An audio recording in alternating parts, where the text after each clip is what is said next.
You're scrolling through social media. A former classmate just bought their second house. Your cousin launched a startup. Someone your age just made partner at their firm. And you? You're sitting here watching their highlight reel, feeling like you're running a race where everyone else got a head start. But here's what I'm going to prove to you today. That feeling isn't just wrong emotionally, it's wrong mathematically.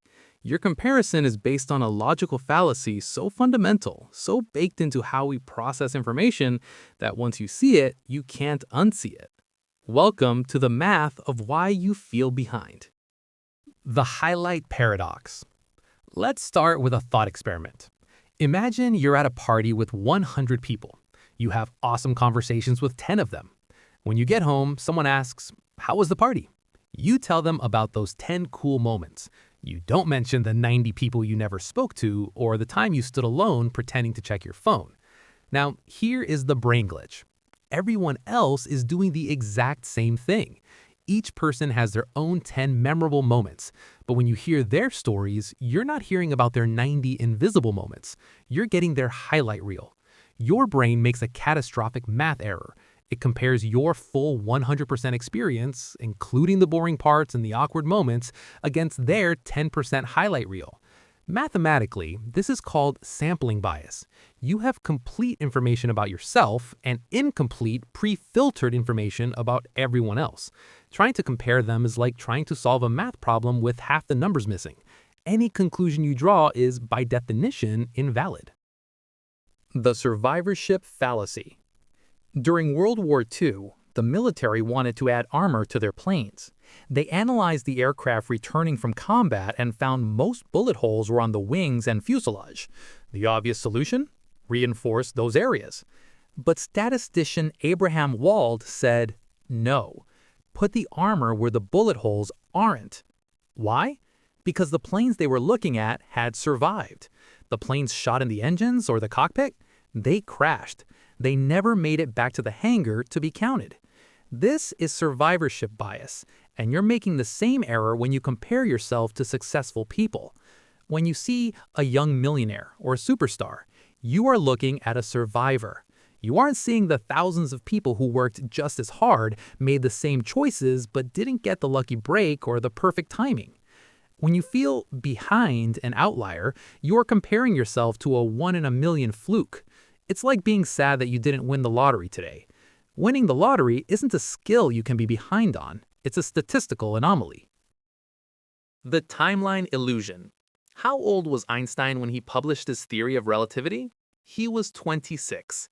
Your brain hears that and says, Einstein was 26, I'm 28, why haven't I changed the world yet?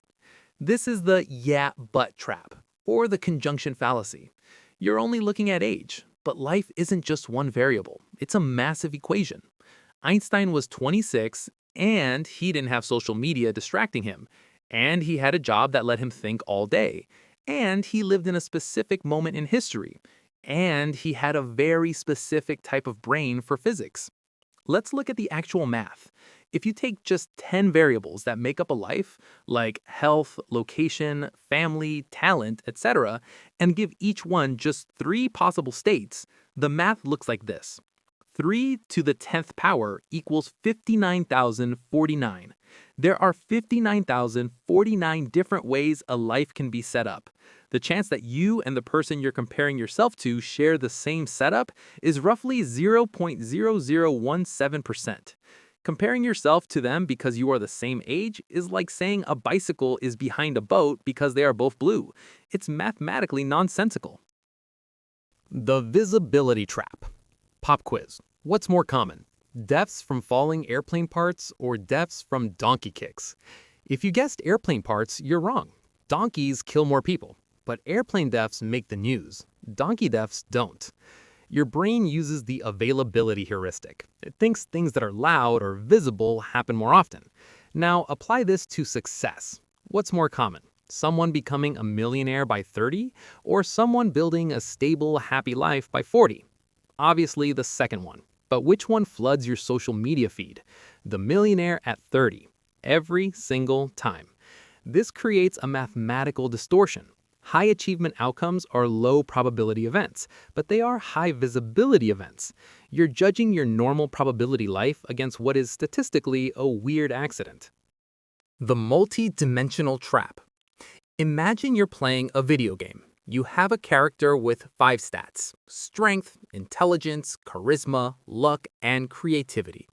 Your character has strength 7, intelligence 8, charisma 6, luck 5, creativity 7. Total 33. Now you meet another character. Strength 10, intelligence 9, charisma 4, luck 3, creativity 6. Total 32. Who's ahead? The math says you are. Your total score is higher, but your brain does something sneaky. It only focuses on the bars where they beat you. Wow, they have 10 strength. I only have 7. I'm so weak. You ignore that you beat them in charisma, luck, and creativity. This is dimensional cherry picking. You select the one dimension where you lose and declare that the truth while ignoring the total score of your life. The compound perception error. Think of your brain like a snowball at the top of a hill. If you tell yourself a tiny lie, like, I'm 5% slower than everyone else, it doesn't seem like much.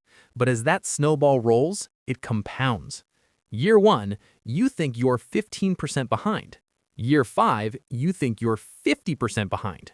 Year 10, you think others are twice as far ahead as they actually are.